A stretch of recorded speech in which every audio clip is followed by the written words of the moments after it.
Man. You know, and then there's always the thought that I could have been here too. Why wasn't I? I could have been here too. At age 5, Clyde Stevens had been sent away to live in California because his father in Wichita was disabled and could no longer care for him. It wasn't until recently that Stevens learned about this plane crash back in 1965 that killed his dad. The only way I can see it is it was God. Because out of all the years that I've been on the face of this earth, this particular day I woke up and something said, call the institution that you first went to in California and ask the director if he has any paperwork pertaining to you when you stayed there about any of your history. And when I got the paperwork, that's when I found out that he was killed by a C-135 Air Force tanker plane. Stevens has returned to Wichita to reconnect with his roots and visit the scene of the disaster. This is the last place my father was alive. By being here, it makes me feel a lot closer. He's trying to make up for lost time, though realizing the damage was done long ago when Raggy 42 tore a path of destruction through his dad's neighborhood.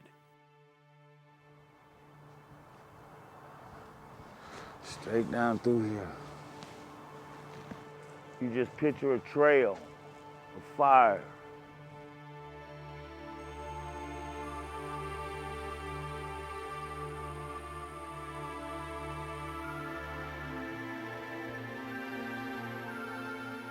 Stevens' father was a roomer at the same house where Victor Daniels' family lived and died.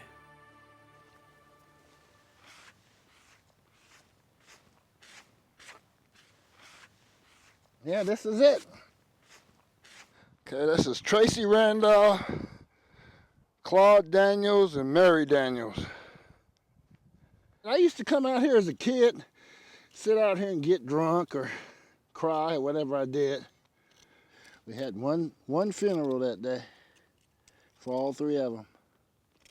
It was a very solemn day. The funeral was up at Tabernacle Baptist Church at that time. Some lives ended, others were changed forever.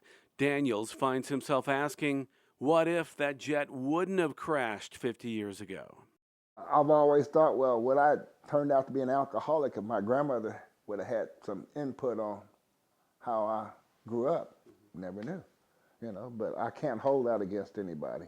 All I want is people to know that folks lost their life over there at that plane crash site. Not just the residents, but people on the airplane. And we should honor that, you know. And such honors come in different forms as ways of preserving memories that are painful. Nevertheless, those who lived through the disaster don't want it forgotten. Could have been me. God, this whole street was on fire. Remnants of the crash still show up from time to time in the park where houses once sat. Daryl Woodard recently found what he believes is a piece of the plane. He has painted the torn piece of metal and made it into a keychain.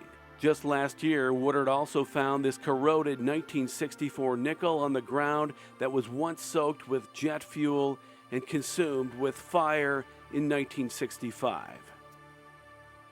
I can't even believe it's 50 years, because it seemed like yesterday.